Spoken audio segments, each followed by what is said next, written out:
Ladies and gentlemen, are you ready? Shit's about to hit the fan. Welcome to Unsanctioned Thursdays on Wrestling with Freddie. What's up, everybody? Welcome to Unsanctioned Thursday as we talk about whatever we want to talk about. First things first, before the show, producer Alex and I were talking about Star Wars and Star Trek. And I'm going to be honest with you guys. I'll make a confession. I know everybody thinks I'm this like Star Wars guy because I did a voice in a cartoon once. I prefer Star Trek. I'll be real with you. Star Trek was way cooler.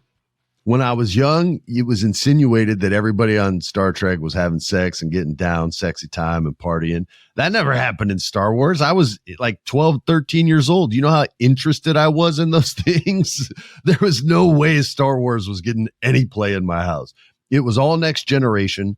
Then I got exposed to the original Star Trek after that. And you know Captain Kirk was getting down with aliens all over the galaxy. On Next Generation, they were just on the ship having relationships. Deep Space Nine, don't even get me started. The movies, it's way cooler. I prefer Star Trek. And I'll say it right here on the podcast. I don't care whose feelings get hurt. It's better. Live long and prosper, everybody. All right. As promised, I will give an update on the Frederation. So,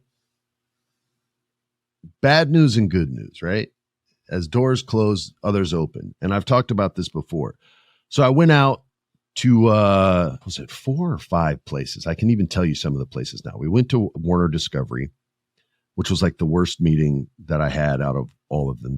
They basically just wanted me to do a reality show by the end of the pitch and knew nothing about wrestling and didn't seem to care for wrestling at all. So it was not, I told you I'd be more descriptive. So it was not a good meeting. I must have failed at some point in the pitch because they were not interested in what I was saying. I gave the same pitch to everyone else. It was the only place it didn't work. Also pitched to, what was it? Was it called Vice? Yeah, Vice TV. And they wanted the show bad, but they were going under some business restructuring, trying to basically stay on the air, and they couldn't afford the show at the end of the day. That was a place I really wanted to go because they have Dark Side of the Ring, and I thought we could be a cool pairing with them. So I was disappointed there. There were a couple other places. I'm trying to remember the names, but where the meetings went well, but I feel like I wasn't pitching to people high enough up on the totem pole to get the idea heard by the top dogs. And that was the wall that I felt I was running into on the majority of the pitches. And then there was a weird meeting at this streaming place. And I won't say the name of it yet, but I'll tell you guys as soon as I can. And they asked my wife in a meeting, hey, is your husband still interested in wrestling? Because we want to be in the wrestling business. And my wife said, yeah, he's out with a show right now. And they said, well, we want to sit and meet with him. So now let me back up. The original pitch to help get this show made, I can share this now, was a documentary about trying to pull this off for the first 6 episodes. And then episodes 7 and 8 would be a 2-hour special on what we actually accomplished, the actual promotion. So see, I'm giving you guys more information than I've ever given anybody.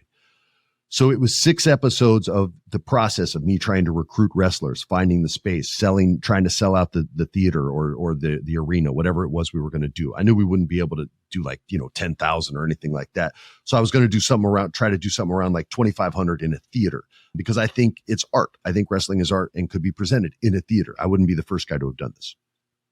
So it was going to be that whole process. And that's why I was saying the Warner Discovery was more interested in that than doing anything else. And they only focused on that. And I kept trying to redirect the conversation and they just weren't having it. All the other places were down and open to everything. So I sit and I talk to this new company that wants to talk to me about wrestling, and they're not interested in the documentary at all. They want a professional wrestling promotion. And they're asking me, this was like an 1.5-hour meeting. And they're asking me all kinds of questions. How would you compete? How would you do this? Do you want to compete? Do you just want to exist? Do you want to be the highest rated show? Do you want to be the second high? And they were like, please be honest. Like we want you to be real with us. So I'm answering all their questions. And they're real upfront on their finances, where they're at, what they can afford, what they can pull off, and how they would pull it off. And it was unorthodox to me, but not to them, because it was the first time I had ever heard of financing shows this way and doing things the way they were wanting to do it. But I try to stay open-minded, right? I want to have a promotion. So I'm listening. Then I start asking them questions for about 30 minutes, and they start explaining their philosophies, their business philosophies more and more clearly. And we continue to talk and have conversations. And eventually I come to the realization that to start something new in the sort of corporate owned Hollywood, right? Like there's only one independent studio really in Hollywood anymore. That's A24. They're the only ones that don't have a corporation that owns them and finances them, that's publicly traded, that's held hostage by the opinions of their stockholders. If they tweet enough bad stuff, then the company loses stock, like that kind of shit. A24 doesn't care. They make the movies they want to make, and that's why their movies are usually pretty cool. They take big swings. Sometimes they miss. Sometimes they hit home runs, but they don't answer to anyone but the people, which I think, or to themselves. And then their art speaks to the people. So to create something new in the corporate world without an IP attached, an intellectual property, meaning without it already being a brand and having something, is borderline impossible. Marketing departments make a lot of choices over presidents at a lot of these places now. And if they don't feel they can market you, you're not making that show work, let alone even getting on a list. It's very much like you have to be a made man, or your show has to be a made show, like a really popular comic or a show from England or a movie from Japan or something like that. And then they go, yeah, we can sell that, because they've already seen it. They lack the creativity of the marketing people that existed generations before them, who couldn't depend on that. Studios used to build stars. Who is this actor? I don't know. We're going to tell the people who that actor is. We're going to tell the people who she is. We're going to make them fall in love. We're going to show them who these people are and showcase their skills. That happened in the music industry too. We're going to build these stars. Not anymore. If you don't have 1 million followers on social media, a lot of these record labels won't even meet with you. You have to provide everything. It is the least amount of work possible for the maximum amount of profit. So that's the world we live in. Existing in that world, I come to the cold realization that I can't start it from scratch.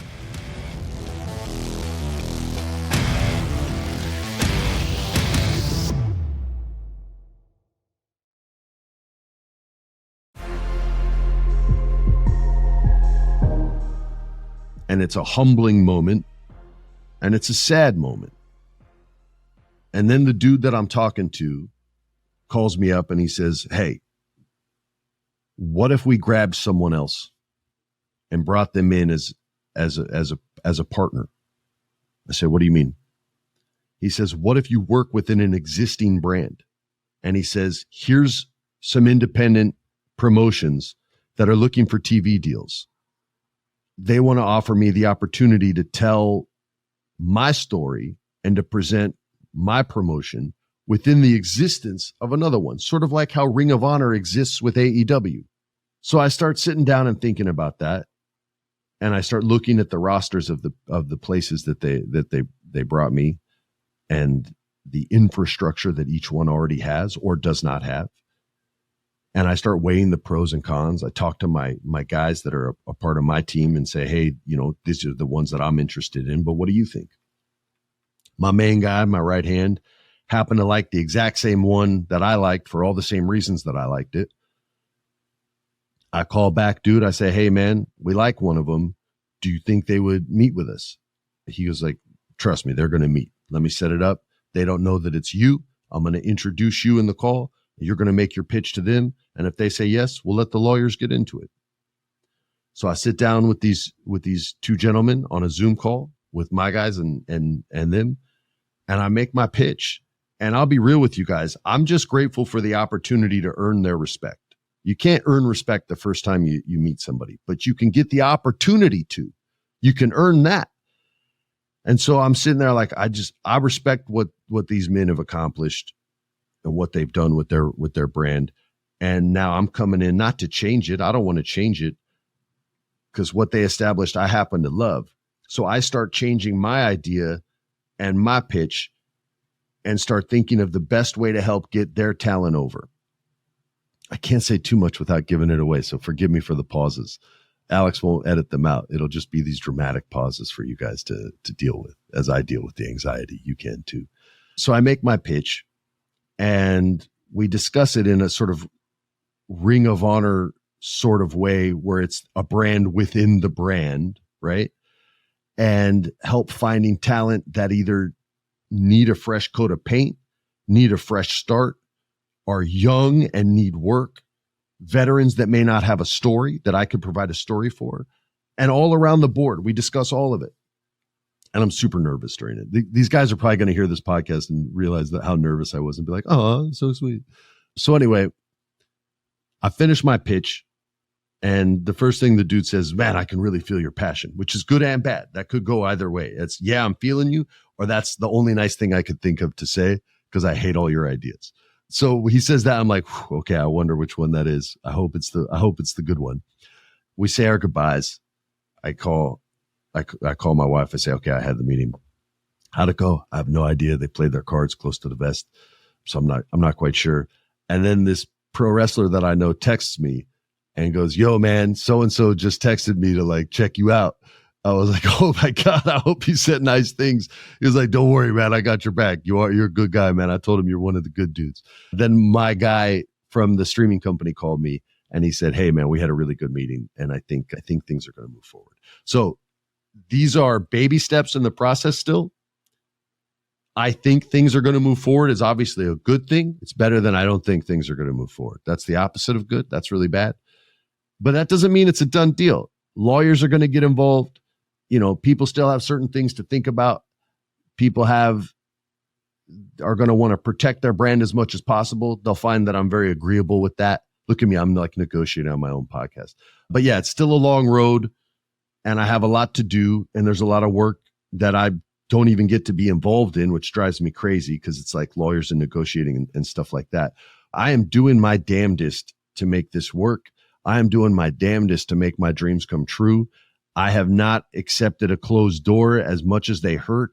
I keep finding other ones or they find me one way or the other, but you have to be ready when opportunity comes. My godfather used to say, people are going to call guys like me lucky, but I'm just ready when opportunities come my way and they're not.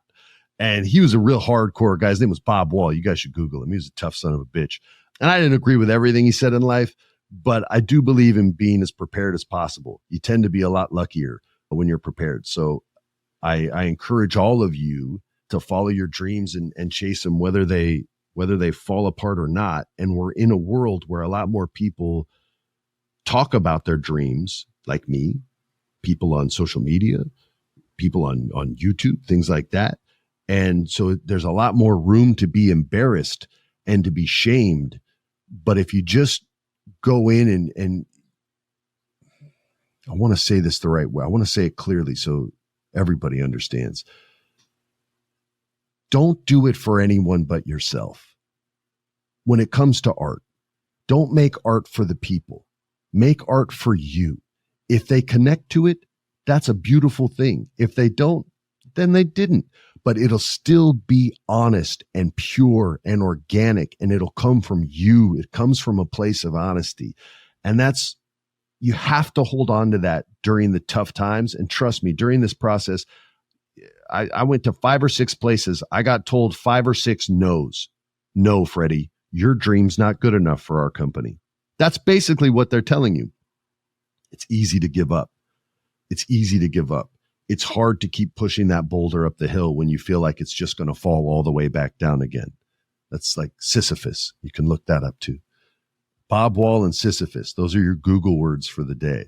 But if you keep pressing, this is not Greek mythology. This is real life. If you keep pressing and you tell your brain to shut up because your brain's going to lie to you, your emotions are going to lie to you. They're going to tell you you're not good enough. They're going to tell you it's not worth it. You have to shut those voices off and remember that initial voice that told you the initial idea and the initial dream.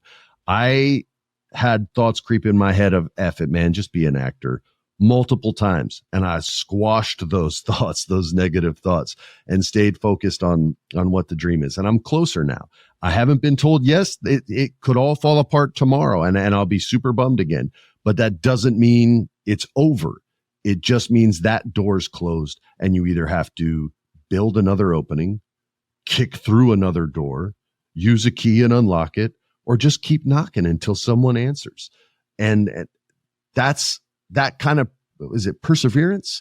That kind of discipline, that kind of dedication is how everyone accomplishes their dreams. Anybody that tells you it's easier than that, I don't feel they're being honest with you or themselves.